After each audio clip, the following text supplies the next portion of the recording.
Going to take a quick break and talk about Drizzly. Drizzly is fantastic. It's the most convenient way to buy beer, wine, and spirits with delivery to your doorstep. And get this, under 60 minutes. It's insane. Yeah, I think what's also great is you can compare prices and shop different places and get your best deal. And you're shopping and you're doing a lot of cooking during the holiday season and you're all busy and all of a sudden you're like, oh, I need that bottle of wine. Wrapping presents and you don't want to have to take time to run to the store. Or you forget a gift. Yeah. And you need it delivered real quickly. Here's the way to do it. You download the Drizzly app or go to drizzly.com. That's DRIZLY.com. And Drizzly is giving every new customer $5 off their first order. What's that promo code, Seaton? FAST5 at checkout. FAST5 at checkout. It's drizzly.com. Are you good at guessing what people want? This year, stop guessing and give them what they want. From burgers to video games to ripped jeans. They pick their gift from some of their favorite brands with a choice gift card from giftcards.com. It's genius. More than 1 in 3 people will face cancer in their lifetime. Unfortunately, fear can stop you from getting your cancer screening, but it won't stop cancer. Early detection can save your life. Don't wait for symptoms to appear to act. Cancer screening is safe, effective, and accessible for everyone, including free or low-cost screening programs. Go to cancerscreeninfo.com right now for free screening resources and recommendations from the American Cancer Society. Don't wait. Early detection can save your life. Go to cancerscreeninfo.com today. Cancerscreeninfo.com. Impact of Influence, the tragic story of a powerful South Carolina family and the mysterious deaths that they are linked to. Thank you so much for the kind response to the podcast thus far. We're trying to keep it updated as much as we can and the tangled web that the Murdaugh family is. Matt Harris, Seaton Tucker here, and we've covered a lot of different things in the podcast. One of the things we haven't gotten to really is we've talked about how powerful the Murdaugh family is viewed. One of the Murdaugh family members, 2 of them actually, were on one of the national news shows saying, I don't get why people think we're so powerful. We're just like normal people, that sort of thing. Well, they said we're grieving just like anyone else would. And they are. There's no question. They have been through hell when you have 2 members of your family killed. And all the other, and one of the family members dies at elderly age, all within the span of a week. But we wanted to kind of set up the history and how it, because the history is just interesting to me in the Murdaugh family. Alec is, to get you the draw the tree here, Alec's wife and son were murdered a couple of weeks ago. That is, Alec is the person you got to remember in this, and we'll branch off from there. Alec's great-grandfather was Randolph Murdaugh Sr., and he started the family law firm in 1910.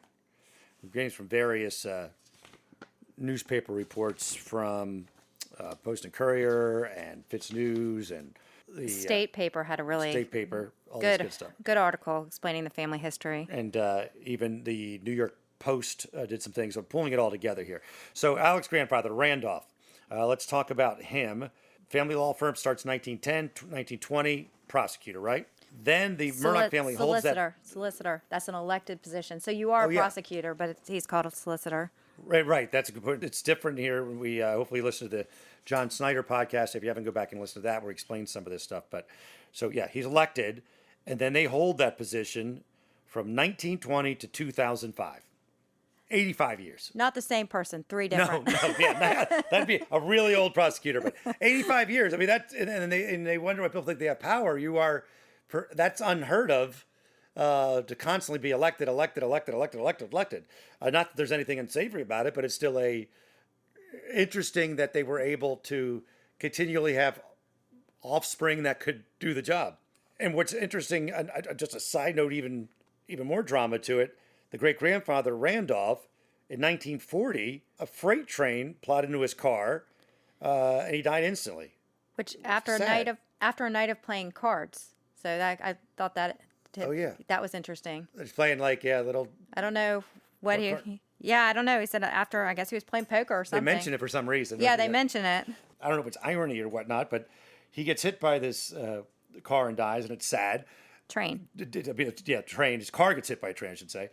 And then decades and decades and decades and decades later, it is the railroad that brings the Murdaugh family a bunch of cash. And we'll get to that in a little bit. But a railroad company, the patriarch, if you will, gets unfortunately killed by a train, and then trains enter their life later in a way to make money. I think that's kind of when it started. I think they started that became a core part of their practice is this personal injury, whether it was trains or other businesses. That was on their radar because of great-granddad. He passes away, gets killed by the train. He's succeeded by his son, Randolph Murdaugh, but they call him Buster. And he's in there for 48 years. Yeah, and he seems to be quite the character. I kind of picture Matlock in my head when I'm reading the descriptions of him. He was really loud. I heard Boss Hogg mentioned. That was about Alec. Oh, that was about Alec? Yeah, this is about, when you read the stories about Randolph Murdaugh, they say he was, the state paper said he was a win-at-all-cost solicitor. He was apparently very theatrical. He would like to act out the murders of people. When Boss Hogg jumped to my mind only because they say he was chewing tobacco all the time. Oh yeah, I saw that. Big tobacco chewer. Yes, I saw that. They said, you're right. He did act out Matlock is he was very dramatic too. But one of the stories that is told is this guy tells a story about the fact that once in a murder case, this guy says he drew an imaginary box with his finger in front of the jury box and said, "This is where Johnny is laying in his grave right now." And when the jury came back with the guilty verdict, they all avoided stepping on that imaginary box Buster had drawn. However, that's very Matlock, isn't it? Yes, it is very Matlock. And so some are like just thrilled by his colorful personality and his ability to put the bad guy away. Others, like John Bloom, who's a nationally known capital punishment defense lawyer, not so pleased with old Buster. Did you read some of the stuff that he was having a problem with? Because he worked on appeals for multiple people. Right. They said a lot of his death convictions were overturned. Because he was sending people to death row. John Bloom comes from a certain vantage point when he's talking about this. He's a capital punishment defense lawyer. The quote you mentioned was a win-it-all case solicitor, and he cared about getting convictions in a capital case. He did not care if it was reversed on appeal. He repeatedly did things that he had to know were improper, primarily in his closing arguments, where he could not keep himself confined to the rules. This guy Bloom is a professor at Cornell Law School. He spent 14 men to death row for egregious jury arguments. That's ridiculous. That's just sad. That's a lot of issues there. Well, did you see how he stepped down for a brief period of time in 1956 because he was indicted by a federal grand jury for allegedly telling bootleggers to move to a nearby county so they wouldn't be arrested. But then I guess he was acquitted, so then he, several months later, went back to his post. So when they say it was 85 straight years, there was a little couple months that stuff in there. So this guy was definitely a colorful character, and maybe not all good. He even did a rape case, which was terrible. Old Buster had already made an almost identical improper jury argument in a rape case 20 years earlier. He warned jurors, if you acquit this guy, I'm going to turn loose all the other rapists. Yeah, you can't. That's very threatening. That's out of line right there. Just like, they're all going to come get you if you don't do it. That's the report anyway. So you mentioned that he was indicted and then was able to get past that. Then we move to Buster Murdaugh stepping down, 1986. His son Randolph Murdaugh III fills his seat. And that's the one who died 3 days after Maggie and Paul. That's the one, yeah. So he was working right up until then. No, he had stepped down as solicitor, I believe, in 2005? 2005, yeah. I mean, he was working doing law, but not 2005, he was done being the solicitor. Their run was over at that point. And it was an elected position, so they've been elected for all those years. So somebody was enjoying their work in the law world. The families now, when you go to their private practice, it's a century-old law firm. What did I tell you earlier in this 1910. episode? 1910. The article I'm reading says considerable wealth they got from that. And they got large payouts from litigation that the Hampton County Courthouse, where they have this reputation for being able to win large amounts of money from companies and businesses. What was it? You said something about it, calling it the place from hell or whatever Yeah, it in was. 2004, a national public interest group named Hampton County the third biggest judicial hellhole in the country. Wow.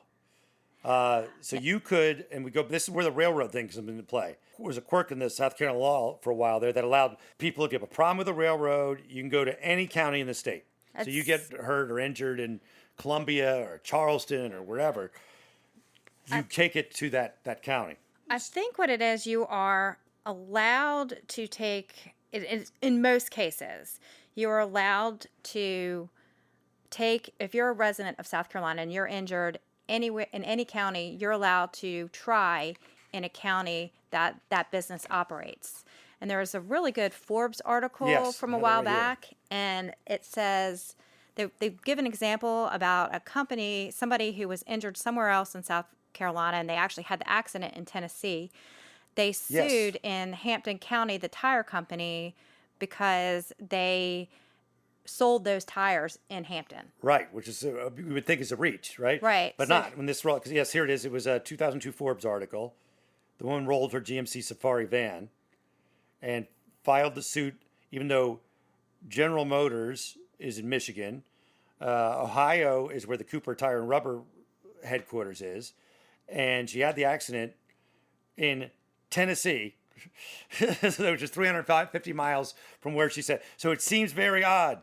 But GM products and Cooper tires sold in Hampton. Most states don't allow plaintiffs to do that. Most file cases in the county where an incident occurred or where the defendant has a principal place of business. So this is very unique. In the article, in the Forbes article, there's only a handful of countries at the time that did it. And I don't think that's the case for every single thing, but in general, it is. Because I looked at the statute this morning, and there are some exceptions, but in general, that's why. All right, take a break for a moment. Talk about a new concept in glasses, sunglasses, contact lenses, and eye exams.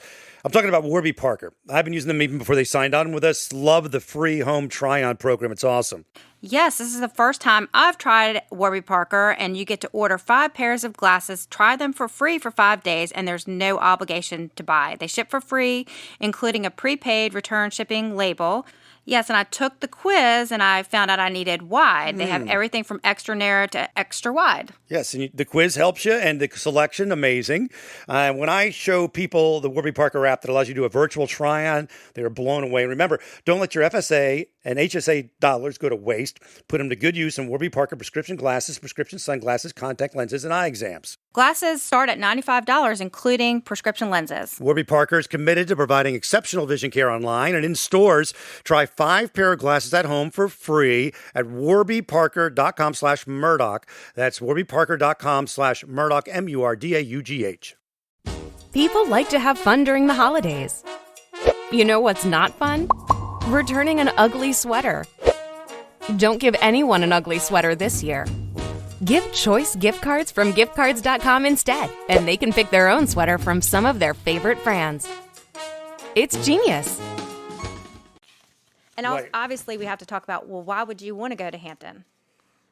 Right, yes. But that's why. You win big money. I think, they tend to award bigger judgments than in the Forbes article, other it places. said the medical malpractice case 13 times the national average is what they were getting at times. And this was a train employee who injured his back in Charleston, and they go there and they say that usually people just settle. And Hampton County, this is the 2002 article, the 10th poorest of South Carolina's 46 counties. And in this article, they claim that's why businesses weren't opening up there. Right. They say that Walmart had plans to go to Hampton, but they decided not to on the advice of an attorney because they said it would be very detrimental to their operations. And they subsequently did not build in Hampton. They did not. You're right. And the people in the Murdaugh law firm were saying that's not true. I would protect them or tell them that I dare you to basically go ahead and do it. Other than that ended. I think that is no longer the case that they can do that, right? That did pass eventually. What? That they can't take the cases. No, I think still going. You still can. Okay, you still can. We'll clarify that, but I think that I know they tried to change it, and then they they stopped it. The Murdaugh family and their attorneys were able to keep that going. This is this article from the State. The one member of the law firm, Ronnie Crosby, is credited with winning more than 250 cases worth more than $1 million each. Numerous cases with recoveries greater than $10 million. Now, some people say the firm's lawsuits have saved lives. There's people who say Right, that's what I was thinking. From their perspective, they're helping justified. they're helping people pay what they should pay Yep. out to people who've been injured, and also trying to make things more safe. You know, if companies are actually doing improper things and making it unsafe for their employees or just the general public, those should be fixed. Right. So some would argue that in fact people do argue. There's people who are interviewing the story said, they saved my life or they got justice for me, etc. When did Randolph Murdaugh III get his big award? Oh, that was in 2018. He received the Order of the Palmetto, which is South Carolina's highest civilian award. It's awarded by the governor, so Governor McMaster.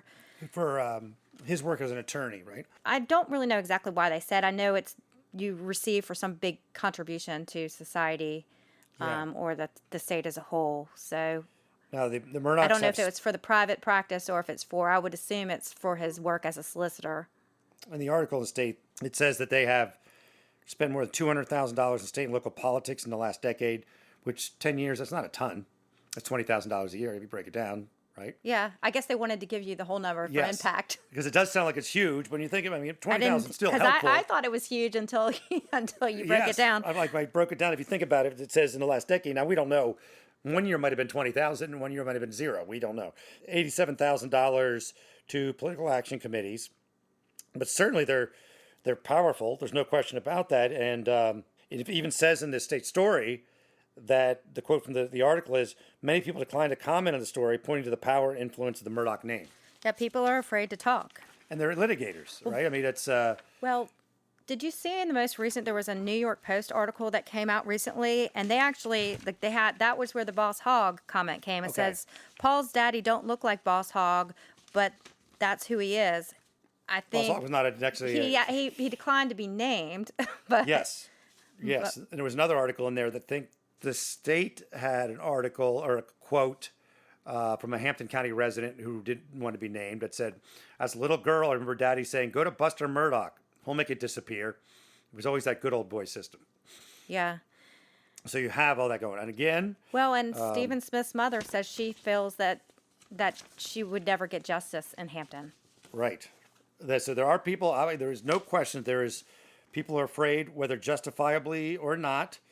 We're afraid. To be honest with you, some of this we are making sure we are very careful with what we say and we don't say, and we should be. We shouldn't say anything that's incendiary and doesn't have something to back it up. Another quote from Proctor, who we mentioned in a previous episode. Yes, he's the South Carolina Highway Patrol investigator. For the Stephen Smith case. Yes. He has a quote. He said, when we were talking about that area of the state, it's a place left behind. So it is the Boss Hogg, old school, Dukes of Hazzard, 1960, 50, 40, Right. I don't know. So that, do you have anything to add about the Murdaugh family? That is kind of our background. I wanted to talk a little bit about just two things about Paul and Maggie. Yes, good. So there was one quote that... Paul's the 22-year-old son that was murdered, and Maggie is his mom who was murdered. Okay. So in the New York Times article, they say Miss Maggie don't deserve this. And this woman, Gabby Thomas, whose property is adjacent to the Murdaugh's lodge, said she'd give you the shirt off her back, that one. Wonderful woman. Them others, I don't know, but she sure spoiled Paul. I heard him talk back to her once so bad in the beauty parlor, once that I had to make him apologize. Well, that has happened to me personally in Walmart, so I don't know, how much to make of it. Yeah. I mean, kids will be bad, and I don't know if we can make a general about their character and whatnot because of one incident. Everyone really describes this lady as very nice. She's the rock of the family. Yeah, I've not found anything. Second mom to others. You just don't see. But when you look at the obituary, it's also a little strange because you know some things, but it doesn't say where she's from. It doesn't mention involvement in specific organizations and things. Right. It really just gives you very basic information. Maybe that's because she was such a background player. Or maybe there might be fearful for the family because she was murdered. I mean, they might not they might not want their information out there. That's true. That's a good point. Because especially since at this point we're chatting, it looks like it may have been a hit or a professional killing, or at least it wasn't a robbery gone bad. So you don't want to give as much information to paper as you possibly can. And I did a lot of stalking of her Facebook page before this, actually going back to the boating accident. And I found it a little weird that she didn't lock down her Facebook page, but she just, all of her pictures of her are of her family. They seem incredibly tight knit. She's obviously adored her boys. And I became sympathetic to her just because I saw a lot of similarities. She has children close to my kids' age. Mm-hmm. She loves to be around her kids. She's a Gamecocks fan. Yeah, She's a Katie, which was Did the both same kids sorority go to as me. USC? No. Oh, and her older son went to Wofford, which is where my son goes. Okay. So I did see similarities. Well, it's got to be heartbreaking, regardless of the situation, regardless of guilt, innocent, whatever. But your family's being dragged through really dramatic, awful situation. Her sons are being talked about, her family's being talked about, and she's a big background, in a way, a background family player, it appears. It's going to be difficult, no matter what happened, what did happen, who was responsible for this or that. It's tough for a mom. So, again, rate, comment, share, reach out to us with questions or comments or information. Thank you, and we'll do it again soon. Hear that? Is that America cheering or a sausage patty sizzling to perfection? It's time to cheer for Egg McMuffin and fresh cracked eggs at McDonald's. It's time to wake up to the aroma of freshly baked biscuits and treat yourself to a real honest-to-goodness morning meal. Breakfast, it's on at McDonald's. Now get any breakfast sandwich for just $2. Available only through the app. Mobile order and pay available at participating McDonald's. McD app download and registration required. More than 1 in 3 people will face cancer in their lifetime. Unfortunately, fear can stop you from getting your cancer screening, but it won't stop cancer. Early detection can save your life. Don't wait for symptoms to appear to act. Cancer screening is safe, effective, and accessible for everyone, including free or low-cost screening programs. Go to cancerscreeninfo.com right now for free screening resources and recommendations from the American Cancer Society. Don't wait. Early detection can save your life. Go to cancerscreeninfo.com today. cancerscreeninfo.com.